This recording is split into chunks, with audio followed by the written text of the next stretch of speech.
Çfarë shkruante Namir Lapardaja për ikjet e befasishme pas ndarjes nga jeta të Gert Bogdanit dhe Artur Zhejt.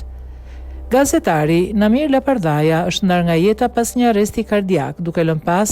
dhimbje tek familjarët, miq dhe të njohurit e tij.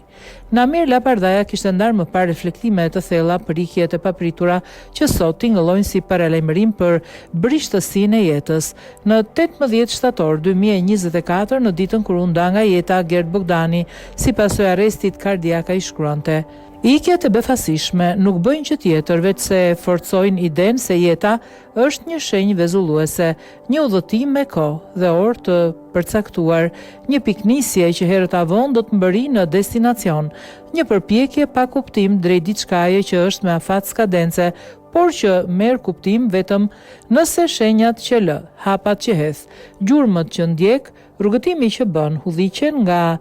transcendentja e madhërishmja dhe e pakoshmja prej së cilës buron jeta dhe vdekja, koha dhe hapësira, ekzistenca dhe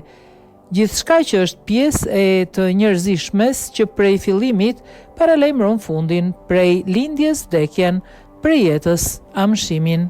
Ikjet nuk janë gjë tjetër veç se tjetri në kohën e shkuar dhe vetja në kohën e ardhme. Ndërsa në 25 gusht 2025, pas ndarjes papritur nga jeta të Artur Zhejt pas një arresti kardiak, Namir Lapardaja thoshte: njeriu jeton të tashmen pa e ditur çfarë pret nesër, dhe ndoshta ky është një nga sekretet e jetës, sepse padia e së ardhmes na mban gjallë dhe na jep forcë për të ecur, por kjo nuk duhet të na bëjë të jetojmë me shkujdesjen e përditshme, si të mos na vinte kurradha. Koha do të kalojë dhe një ditë nuk do të jemi më. Lajmet do të mbushen me histori të reja, sirena do të bien për të tjerë dhe lotët do të derdhen për njerëz të tjerë. Ajo që ka rëndësi është gjurma që lëm dhe ajo do të varet nga sa dashuri, mirësi e respekt kemi shpërndar në gjallje, ndaj duhet të ndalur, duhet marrë në telefon një mik, duhet thënë një fjalë mirë, duhet shprehur dashuri prindërve, fëmijëve,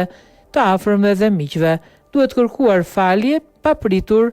e nesërmja, sepse ajo mund të mos vijë asnjëherë. Mesazhet e tij rikujtojnë se jeta është e paparashikueshme, humbjet janë të papritura dhe çdo moment me të afërmit ka vlerë.